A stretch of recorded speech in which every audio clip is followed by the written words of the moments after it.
Welcome back to Filling in the History. Today is a wacky long day. So I have been, in full disclosure, I have been using the guidelines of, what sections are we covering based on a book that the church publishes called Come Follow Me. And I was under the naive impression that that was like little bite-sized pieces. Today is not the case there. Today might be the longest episode that I've ever done. So please forgive me if that uh, anyway, is a problem. I'm going to be on the YouTube channel. If you don't know, I break each one of the parts into a separate video, a little bit more bite-sized that way. And then for Spotify and Apple Podcasts, it's, just the full audio show. So I'm not sure how long today's going to be, but it's big. So what we're going to be doing today is sections 51 through 57. And although on the face of it, these are not like enormously long sections.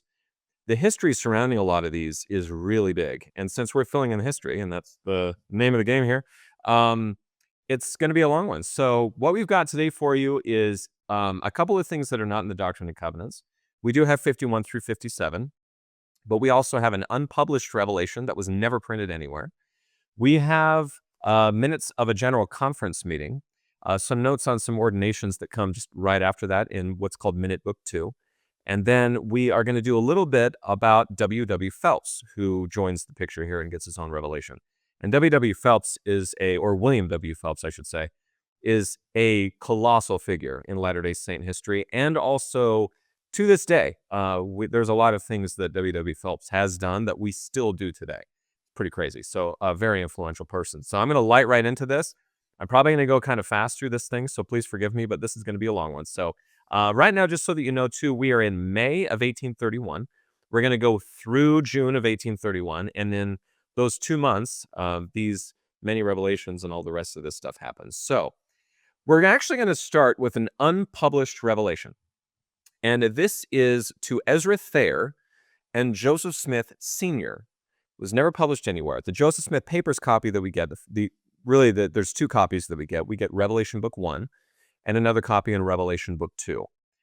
There's no footnotes or introductions in that version, in the Revelation Book 2 version, so we'll focus basically just on Revelation Book 1. And again, this is the handwriting of John Whitmer in Revelation Book 1. For Revelation Book 2, it is Frederick G. Williams' handwriting. But it was never published outside of these two. This is all you get, Revelation Book 1 and 2, that's it. So again, many thanks to the reorganized church, to the community of Christ, if you will, that preserved this, Revelation Book 1, and to the church history department for doing the same, because otherwise we wouldn't have this. The historical introduction that we get from the Joseph Smith Papers project, this is from Documents Volume 1, is this. Joseph Smith dictated this revelation while Williams was in Missouri on a mission to the American Indians. Despite Williams' absence, the revelation addressed the situation of those living on his land and apparently referred to a legal dispute surrounding the property. We'll get to this in a second. So the crux of the issue behind this is Williams acquired 144 acres of land with at least one accompanying house by means of an exchange of land with Kirtland resident Isaac Moore in the winter of 1829 and 1830. Moore took possession of Williams' 140.5 acres in Warrensville, Ohio, while Williams received Moore's Kirtland holdings. The two properties differed by a value of $500, in part because the Kirtland property included a house and possibly other structures. Now, to be clear here, we're talking about Isaac Moore. There's also Isaac Morley, very different people, for reasons you will very soon find out. So a little bit more about Isaac Moore. This is from footnote 7. Was a Campbellite historian. A Campbellite historian gave this account of Moore's response to the rise of Mormonism in the Kirtland area. Quote, the opposition to it was quick on its feet, in rank, and doing effective work to check the imposture. Isaac Moore stood up and became a shield to many. The same historian later referred to Moore as a leading member of the Campbellite movement in the area. In a letter written years later, Jasper Jesse Moss, a Kirtland resident and follower of Alexander Campbell, explained that he and Moore were the first to begin, quote, the battle in opposition to Mormon teachings in Kirtland. Moss explained that they did so initially at a Mormon meeting with, quote, Brother Moore making the first speech and I the second the same evening in one of their meetings, and the battle once begun, we never ceased firing. So, not a good relationship there. So, continuing on with the historical introduction, while Moore apparently already paid $100 towards the difference in the property value, the revelation suggests that he had refused to vacate the house on the Kirtland property, probably waiting the receipt of the balance due before turning over the property entirely to Williams. Moore's refusal was likely also influenced by Williams's recent baptism into the Church of Christ. Moore was a leader of the Campbellite group in the Kirtland area, and he had vociferously resisted the efforts of the earliest missionaries to make converts among those belonging to the movement. Not only had Williams embraced the teachings of the Mormon proselyters, he had also joined them on their mission to preach to the Indians in the area around western Missouri. Whether motivated by his religious opposition to the New Mormon faith or by financial concerns, or a mixture of both, Moore's opposition in the dispute over the farm was enough for the revelation to refer to him as a, quote, adversary. Moore's refusal to leave may even have led to a legal dispute between the two parties. So a lot of drama here. Basically what it is that these residents have showed up, they want to buy property. And this guy, which I don't think is a wrong thing to do, basically says, look, we have a $500 difference here. We need to make this up. And I'm not leaving until I get my money. And that's fine. Like, I've bought and sold houses before. Like, that's entirely normal, I think. Little extra sauce on that. But yeah, that was what all that led to. This is also referring, by the way, to Frederick G. Williams. I apologize. We're just using last names. But yeah, so Frederick G. Williams versus Isaac Moore. And in this case, I think, again, I personally, whatever their feelings might be about religion, I think that this dispute is is reasonable. Pay me my money before you take over my property. I think that's a very reasonable thing to do. So we get some more and more drama out of this, though. So again, historical introduction. Other factors contributed to the need for a resolution of the ongoing dispute about the property. Although Joseph Smith Sr. had been in Kirtland for some time, his wife Lucy had recently arrived from New York with 8 members of their family, and they were all staying in the crowded accommodations temporarily provided for them in the house in the home of Isaac and Lucy Morley. Again, different people. More permanent living arrangements for the Smith family were anticipated in the home on Williams Farm once Moore departed. The revelation commanded that payments to Moore be ended until he fulfill his part of the bargain, indicating that the Mormons saw Moore's refusal to vacate the property as a breach of the agreement between Moore and Williams. This cessation of payments, rather than the legal suit mentioned by Williams, may have motivated Moore to move to Warrensville. In any case, Moore vacated the house by late May 1831, and it was soon occupied by Lucy Mack Smith and her family. So a little more detail here. I guess part of the tension there is the idea of like, hey, we're not going to give you your money until you do it. Promise us what you promised us. So yeah, again, a very common dispute, makes a lot of sense. There's a covenant relationship here. You need to keep both sides of it. So some of the content here. So it's not a long revelation. So if you don't mind, I am just going to read it out because there may never be a time when you read this because it's only handwritten by either John Whitmer or Frederick G. Williams. So I also find it interesting that Frederick got to, write it out himself in Revelation Book 2. But here's what it actually says. Quote, Hearken unto my words, and behold, I will make known unto you what you shall do, as it shall be pleasing unto me. For verily I say unto you, it must needs be that ye let the bargain stand that ye have made concerning these farms, until it be so fulfilled. Behold, ye are holden for the one, even so likewise thine adversary is holden for the other. Wherefore it must needs be that ye pay no more money for the present time, until the contract be fulfilled. And let my servant Joseph, which is Joseph Smith Sr., and his family go into the house after thine adversary is gone. And let my servant Ezra board with him, and let all the brethren immediately assemble together to put up an house for my servant Ezra.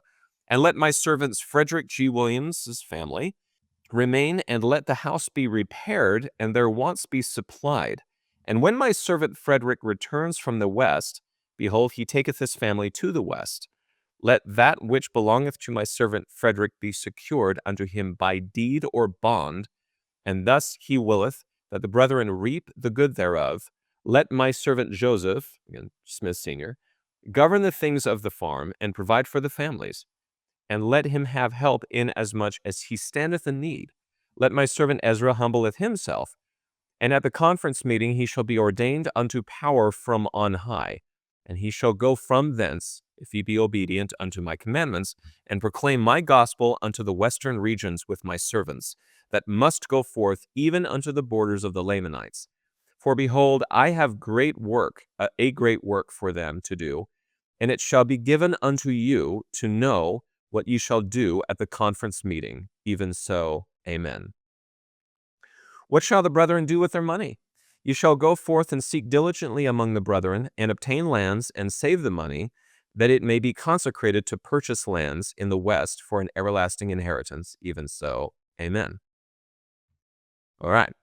So that's the actual revelation. And once again, a good rule of thumb, if you hear amen at the end of something, that might be another revelation. And in this case, that is everyone's best guess. That whole thing about what shall the brethren do with their money was actually probably referring to people in Palmyra and was a different revelation, which Oliver Cowdery will back me up here in a second about. So that's the revelation.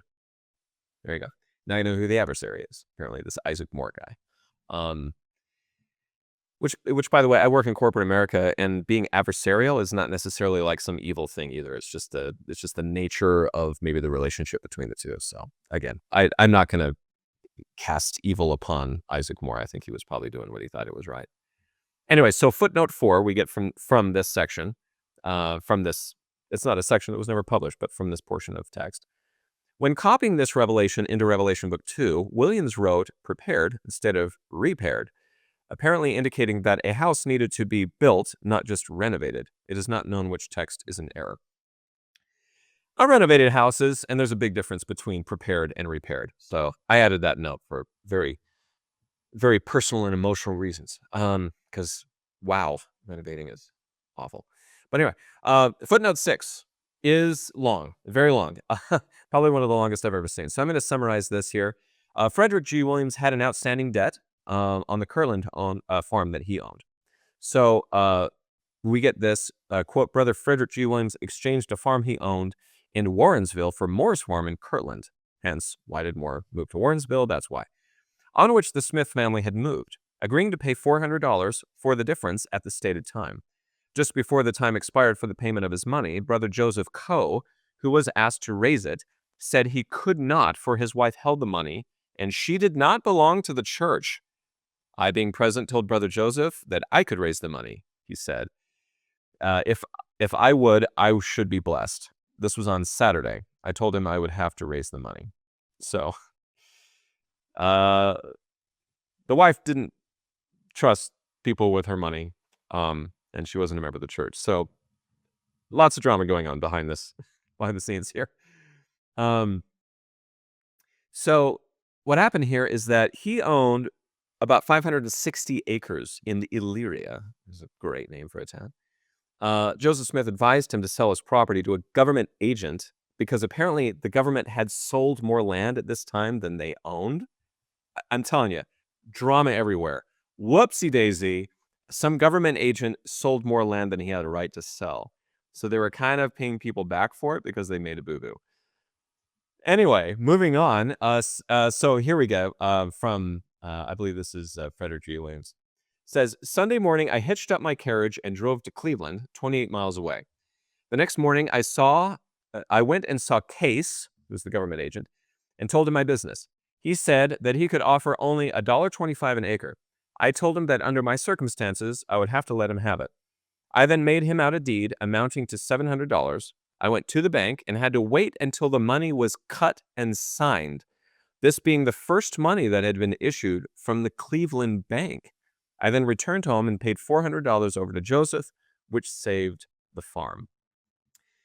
So we're making money here, quite literally. So this bank, and if you don't know, there used to never be a Federal Reserve, and therefore no Federal Reserve notes. And I believe we talked about this in a previous episode. But this bank was actually printing their own money. So there was a deed there, and they actually had to chop up pieces of paper, sign it with the treasurer of that bank, and that cash was what he took back, and that's what saved the farm. And that's what gave the Smith family a place to live. Yeah, this is all wacky and a revelation that you've never read. Footnote 8 to this whole thing. Lucy Mack Smith later wrote that, quote, "On this farm, my family were all established with this arrangement that we were to cultivate the farm, and the produce was to be applied to the support of our families, and the use of persons who came to the place and had no acquaintances there."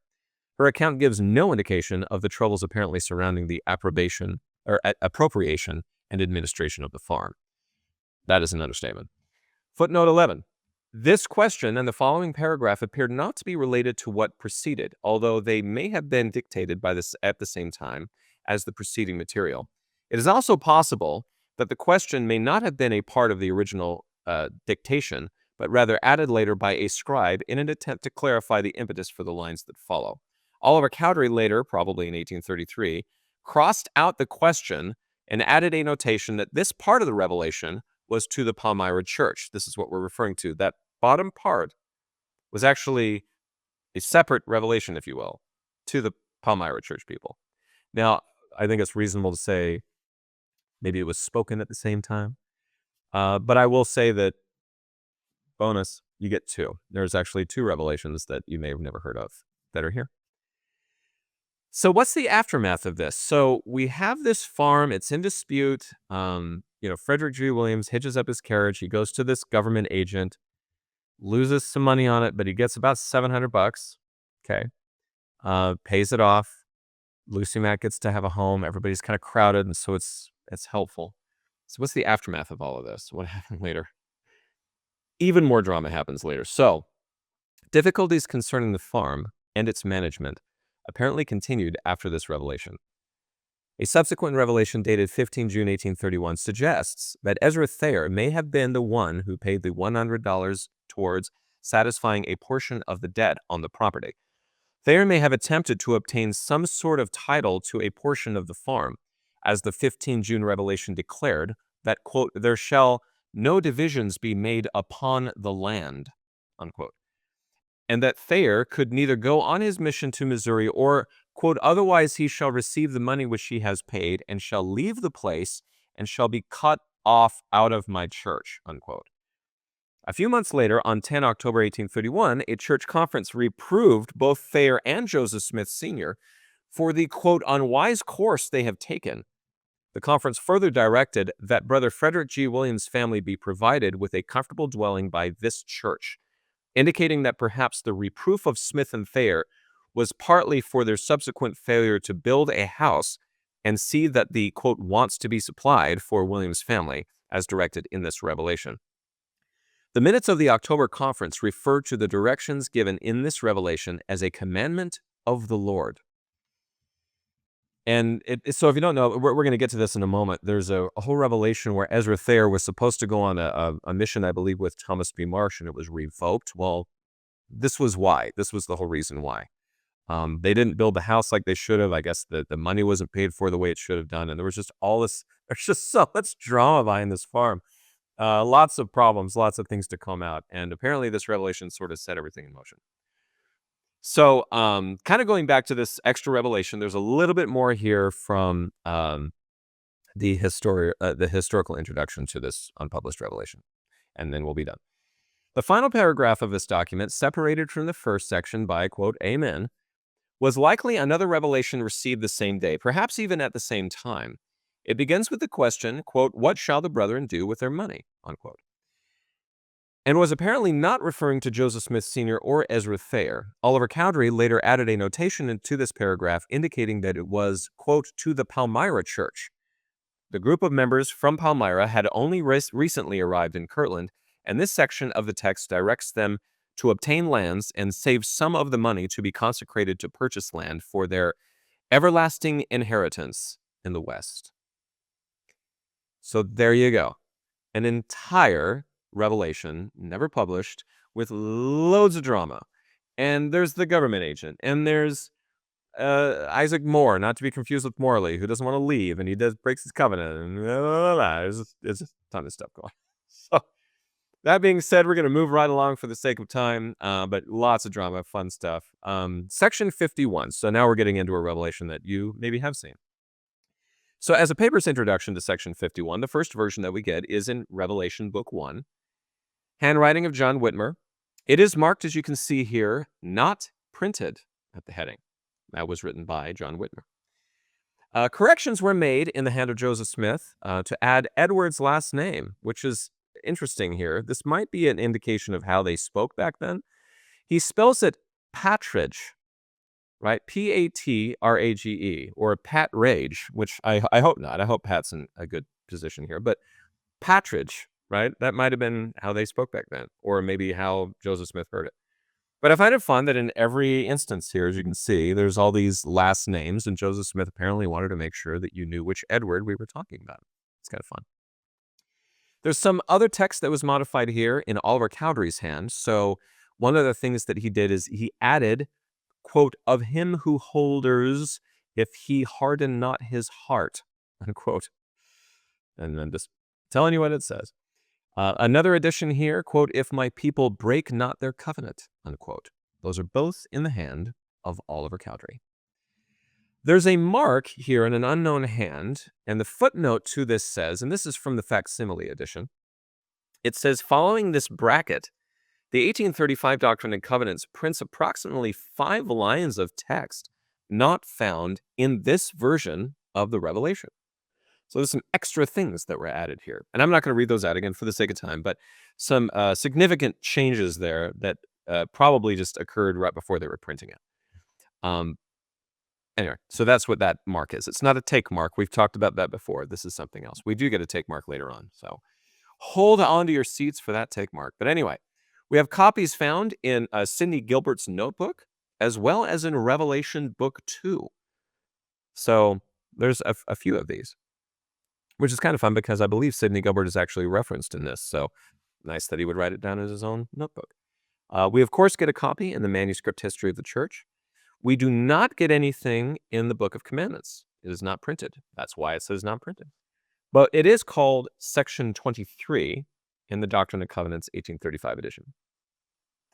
The section heading differences are mainly date specific. So in 1981, you get May of 1831 versus May 20th of 1831 in the 2013. But the wording is the same. Obviously, the history of the church reference is taken out. But basically, there's just that specificity of dates. Those are the differences in modern scripture, just in the section headings. Okay, so some introductions to this. Revelation Book 1 gives us this. 54 commandment, kind of says it again, 54 come. A revelation given to the bishop at Thompson, Ohio, May 20th, 1831, concerning the property of the church, etc. Sidney Gilbert's notebook gives us, given at Thompson, May 20th, 1831. Revelation Book 2 says, Thompson's on May 20th, 1831. So you get a lot of specifics. Manuscript History of the Church, their introduction says, 20th of May, 1831, which was a Friday. I love that they give us the day of the week. I think it's fun. Not long after the foregoing was received, which was section 50, the saints from the state of New York began to come on, and it seemed necessary to settle them. At the solicitation of Bishop Edward Partridge, I inquired and received the following revelation given May 1831 to Joseph Smith Jr. Cool. So those are what I would call the contemporary introductions. The historical introduction from Documents Volume 1. The group of 60 or more members residing in and around Colesville in Broome and Chenango counties, New York, constituted one of 3 groups that emigrated from New York to Ohio. Under the leadership of Newell Knight, they left their homes in mid-April 1831. Their month-long journey included a delay in Buffalo, New York for more than a week because of ice on the harbor. In the harbor, sorry. Or maybe on the harbor, if you will. Once vessels were again able to navigate, the group sailed for Fairport, Ohio, and arrived in Kirtland area in mid-May. So they made this journey in the middle of winter. So what happened after they arrived? Further to this, in the historical introduction, Knight later wrote that upon their arrival, it was advised that the Colesville branch remain together to go to a neighboring town called Thompson, as a man by the name of Leman Copley owned a considerable tract of land there, which he offered to let the brethren occupy. And we know where that led to. That one, section 49, if you haven't seen the episode, that was not well received, and that did not end well. So I will leave that to a previous episode. But wow, yeah, that one didn't go very well. So what was the ask here? Why the revelation? Well, we get this. The revelation presented here gave specific directions to Partridge about how he should implement the consecration of properties and money in Thompson among the newly arrived Colesville members. Although Copley apparently offered to allow church members to live on his land in exchange for making improvements upon it, he may have lacked clear title, as possibly suggested by the language in this revelation that instructed Partridge to, quote, go and obtain a deed or article of this land, unquote. Joseph Knight Sr.'s later history affirmed that one of Joseph Smith's revelations gave instructions, quote, to purchase 1,000 acres of land which was claimed by Leman Copley and not paid for, unquote. Yeah, get your paperwork in order. So, anyway, I find it interesting, though, that even under the circumstances, if everything would have worked out fine with Leman Copley, they don't just live there. They were there to plant crops, and they did. They sowed fields. They were getting ready for spring. They made improvements to the homes and the property that was there. So, I mean, they did their part while they were on the land, but it wasn't like just for free. There was some labor that they had to perform. So let's get a little into the content and footnotes of this. So a passage from the Revelation reads this: "And let that which belongeth to this people not be taken and given unto that of another church. Wherefore, if another church would receive money of this church, let them pay unto this church according as they shall agree. And this shall be done through the bishop or the agent which shall be appointed by the voice of the church." Now, when I read this for the longest time, I thought this was referring to another religious organization, but footnote 5 here gives this. The 9th February revelation did not outline demarcations between the property consecrated in one branch of the church as opposed to the property consecrated in branches located in other areas. So a very important distinction here. For a lot of these revelations, when they talk about this church or that church or other churches, what they're actually talking about in our vernacular today would be a branch or a ward. Which leads me to a very interesting side note. We still do this today. So, for example, there are two very common, very repetitive, I should say, very repetitive donations to the church, which is tithing is one, and the other one is fast offerings. And what's interesting about it is that tithing kind of goes to the general church, but fast offerings are usually meant for the ward itself, and it's to help the people in that immediate area. The bishop is to care for the people in that immediate area.